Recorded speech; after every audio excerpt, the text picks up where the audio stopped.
அனைவருக்கும் தமிழ் துகளின் அன்பு வணக்கம். இன்னைக்கு நம்ம பார்க்க போகிற கதை ஆமையும் குரங்கும். ஒரு பெரிய காடு, அங்கே அழகான ஒரு குரங்கு வாழ்ந்தது. குரங்கு வாழ்ந்த மரத்துக்கு பக்கத்தில் ஒரு பெரிய குளம், அங்கே ஒரு நல்ல ஆமை வாழ்ந்தது. ரெண்டு பேரும் நெருங்கிய நண்பர்களாக இருந்தாங்க. அப்போது இந்த ஆமை குளத்தில் அழகா நீந்திக்கிட்டு போனதை அந்த குரங்கு பார்த்துச்சு.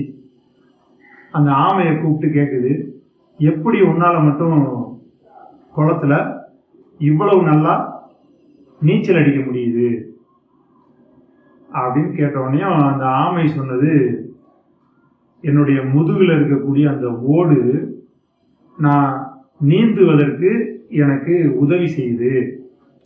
அந்த ஓடு இருக்கிறதுனால தான் என்னால் நல்லா நீந்த முடியுது அப்படின்னு ஆமை சொன்னது.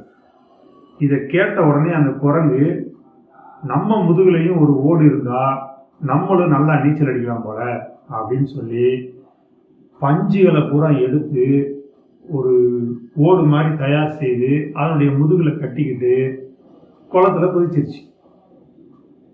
ஈரம் படவும் அந்த பஞ்சு எல்லாம் எடை அதிகமாகி குரங்கு அப்படியே உள்ள அழுத்துது.